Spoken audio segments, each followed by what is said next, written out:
अगर आपके नाम पर कोई वसीयत रजिस्टर्ड की गई है, किसी भी प्रॉपर्टी की वसीयत के अगर आप मालिक हैं, तो उस प्रॉपर्टी की वसीयत होने के बाद आप उस प्रॉपर्टी के रियल मालिक नहीं बनते हैं जब तक कि वसीयत के आधार पर उस प्रॉपर्टी का नामांतरण या उस प्रॉपर्टी का म्यूटेशन आपके नाम पर ना हो जाए।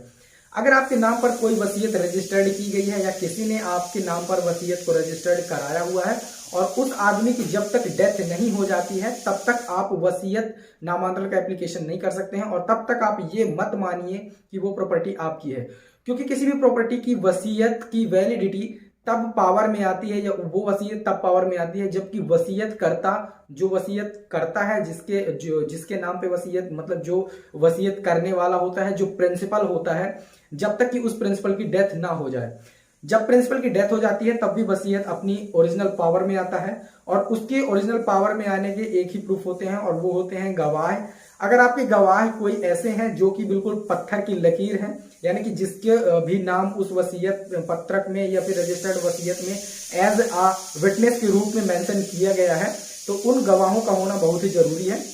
क्योंकि जब भी वसीयत का नामांतरण किया जाता है तो गवाहों से लिखित रूप में ये मांगा जाता है कि क्या ये रियल वसीयत है और इस वसीयत को सही में रजिस्टर्ड कराया गया था या नहीं।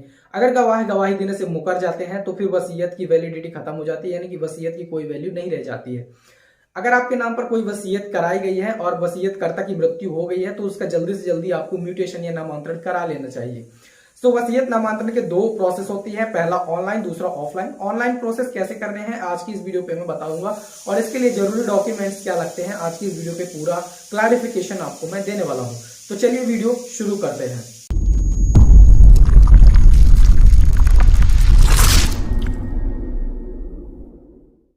सबसे पहली बात करें कि वसीयत नामांतरण का ऑनलाइन एप्लीकेशन करने के लिए आपको जरूरी डॉक्यूमेंट्स क्या क्या लग सकते हैं। तो आपको रजिस्टर्ड वसीयत की स्कैन्ड कॉपी चाहिए होगी। जो भी आपकी रजिस्टर्ड वसीयत है उसको आप स्कैन कर लीजिए। स्कैन का यूज करने के लिए आप प्रिंटर से स्कैन कर सकते हैं या फिर मोबाइल के एडोबे रीडर का यूज करके आप उसकी पीडीएफ बना सकते हैं। इसके बाद आपको उस प्रॉपर्टी के डॉक्यूमेंट चाहिए, जैसे कि खसरा, नक्शा और खतौनी आपको चाहिए होता है।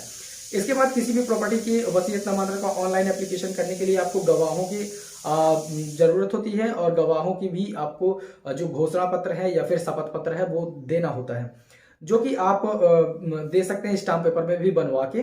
तो ये सारे डॉक्यूमेंट्स कलेक्ट करने के बाद आपको ऑनलाइन एप्लीकेशन करना है वसीयत नामांतरण का। अब चलिए ले चलता हूं कंप्यूटर स्क्रीन पर, बताता हूं आप वसीयत नामांतरण ऑनलाइन एप्लीकेशन कैसे कर सकते हैं।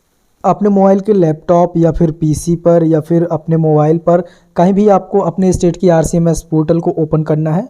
जैसे ही आप अपने स्टेट के आरसीएमएस पोर्टल को ओपन करेंगे तो आप वहां से वसीयत नामांतरण, फौती नामांतरण सबका एप्लीकेशन कर सकते हैं। जैसे ही मैं मध्य प्रदेश का आरसीएमएस पोर्टल ओपन किया हूं, आप अपने स्टेट का आरसीएमएस पोर्टल ओपन करेंगे, वहाँ से आप सब कुछ कर सकते हैं। जैसे कि अगर आप किसी अदर स्टेट से हैं मध्य प्रदेश के, तो अपने स्टेट के आरसीएमएस पोर्टल पे जाएंगे। फॉर एग्जांपल जैसे मैं बिहार आरसीएमएस की बात करूं तो यहाँ पर ये ओपन है बिहार आरसीएमएस पोर्टल। तो यहाँ से आपको revenue cash management system portal अपने स्टेट के पोर्टल पर जाना है। यहाँ पर आपको क्लिक हियर टू रजिस्टर करना है, तो आप यहाँ से कर सकते हैं। सेम वे आप राजस्थान में भी कर सकते हैं, यूपी में भी कर सकते हैं, अपने हर स्टेट में कर सकते हैं। जैसे ये यूपी का खुला हुआ है RCCMS, इस पर आपको जाके करना है। इसके बाद राजस्थान का, तो आप ये राजस्थान का देख सकते हैं, बाजू में ओपन है राजस्थान RCMS। इसी प्रकार से आप अपने स्टेट के RCMS पोर्टल पर जाएंगे। फॉर एग्जांपल जैसे हम यहाँ पर आपको दिखाएं, आसाम RCMS सर्च करते हैं, एंटर प्रेस करते हैं, तो ये आपके सामने RCMS आसाम स्टेट पोर्टल आता है। इस पर आपको क्लिक करना है। यहीं से आप अपना RCMS में जाके फौती नामांतरण ऑनलाइन एप्लीकेशन कर सकते हैं। चलिए मैं आपको MP का एक करके एग्जाम्पल बताता हूँ। सेम वे आप ऐसे ही कर सकते हैं। यहाँ पर आप आएंगे आवेदन नामांतरण, यहाँ पर आपको तीसरे नंबर का ऑप्शन मिलेगा फौती नामांतरण वसीयत के आधार पर। इस पर आपको क्लिक करना है। इस ऑप्शन पे क्लिक करेंगे, आपके सामने एप्लीकेशन फॉर्म ओपन हो जाता है। टोटल आपको 6 स्टेप क्रॉस करने हैं, जिसमें 5वें स्टेप पे कंफर्मेशन होता है, 6 में फाइनल सबमिट होता है। मेन आपको 4 ही स्टेप करने हैं। इसके बाद यहाँ पर दिया गया है जैसे कि सभी डॉक्यूमेंट्स की PNG JPG PDF फाइल आपने बना ली है। इसके बाद वारसान नामांतरण के लिए PDF आपको सिजर की ज़रूरत पड़ती है, और मृत्यु प्रमाण पत्र की ज़रूरत पड़ती है, वसीयत की ज़रूरत पड़ती है। जैसे मैंने आपको पहले ही बताया था कि आपको मृतक व्यक्ति का मृत्यु प्रमाण पत्र लगेगा ही लगेगा, तो वो आपको तो 100% देना ही होगा। स्कैन कॉपी उसकी कर लेनी है। इसके बाद आपको उसके वारसानों का करना है। इसके बाद जो वसीयत रजिस्टर्ड है उसका करना है। सारे डॉक्यूमेंट्स को आपको JPG PDF फॉर्मेट में स्कैन करना है। देन आगे बढ़ें। यहाँ पर आपको एंट्री फिल करनी है आवेदक की, जो भी एप्लीकेंट है, जो वसीयत ग्राहिता है वही आवेदक बन सकता है। तो यहाँ पर वो अपनी एंट्री फिल करेगा, यहाँ से जिला, यहाँ से पिता का नाम, यहाँ पर पता, यहाँ पर पिन कोड, मोबाइल नंबर, सारी एंट्री फिल करेगा। इसके बाद नीचे आएंगे, मृत व्यक्ति का यहाँ पर आपको विवरण देना है, यानी कि जो वसीयत करता था, जो प्रिंसिपल था, जिसकी डेथ हो गई है, उसका यहाँ पर आपको नाम देना, जिसने आपके नाम पर वसीयत कराई है। यहाँ पर उसके पिताजी का नाम देंगे, रिश्ता चूज़ कर लेंगे पिता, यहाँ पर उसके पिता का नाम लिखेंगे, हिस्सा उसको 100% देना है, मृत्यु दिनांक आपको फिल करनी है जो कि डेथ सर्टिफिकेट में लिखी हो। इसके बाद मृत्यु प्रमाण पत्र का नंबर आपको देना है, वहाँ पर स्कैन कॉपी लगानी है डेथ सर्टिफिकेट की, जोड़े पे क्लिक करेंगे, ऊपर एक सेल ऐड हो जाएगी।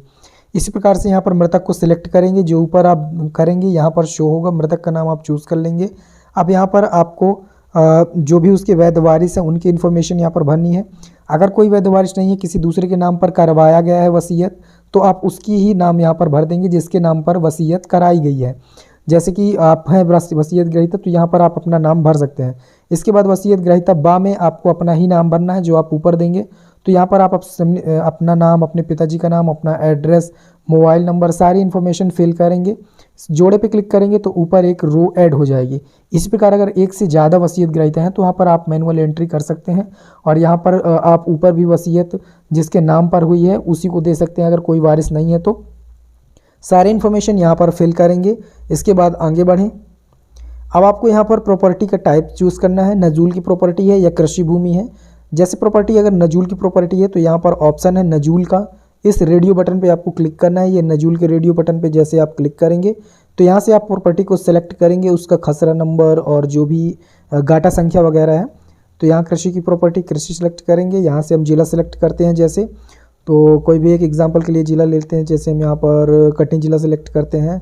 कटनी कटनी कटनी, वेयर इज़ कटनी, कटनी कटनी कटनी, और ये मिल गया कटनी। इसके बाद यहाँ से आपको अपनी तहसील सेलेक्ट करनी है, यहाँ से आप अपना ज़िला सेलेक्ट करेंगे। हर एक स्टेट में सेम प्रोसेस है, आपको सेम प्रोसेस फॉलो करना है।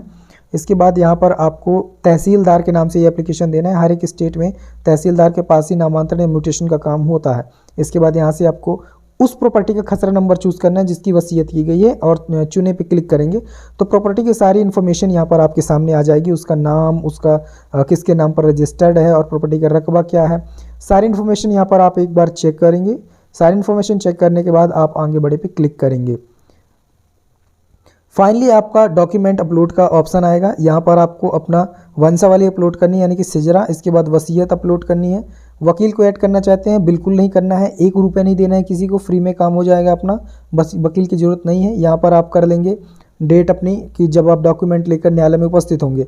इसके बाद आगे बढ़े पे क्लिक करेंगे, कन्फर्मेशन फॉर्म आएगा आपके सामने। ये डॉक्यूमेंट आपको अपलोड कर देने हैं दोनों, और वकील को नहीं ऐड करना है, और दिनांक चूज़ करके आगे बढ़े पे क्लिक करेंगे। कन्फर्मेशन फॉर्म आएगा, आपको कन्फर्मेशन फॉर्म सबमिट कर देना है। आपका एप्लीकेशन सबमिट हो जाएगा, रिसिप्ट आपकी जनरेट हो जाएगी। उसे लेकर आपको ये जो डेट सिलेक्ट किया गया है उस डेट पर आपको वहाँ पर उपस्थित होना है। उपस्थित होने के बाद आपका केस प्रकरण तैयार किया जाता है और आपका वसीयत नामांतरण हो जाता है। गाइस, ये थी आज की वीडियो। आज की वीडियो में आपने जाना कि आप वसीयत नामांतरण का ऑनलाइन एप्लीकेशन कैसे करेंगे। अगर वीडियो पसंद आया हो लाइक करें, दोस्तों के साथ शेयर करें, चैनल पे नए हैं सब्सक्राइब करें। मन में कोई डाउट हो तो कमेंट सेक्शन में पूछ सकते हैं। थैंक दोस्तों, मिलते हैं नेक्स्ट वीडियो में, तब तक के लिए जय हिंद।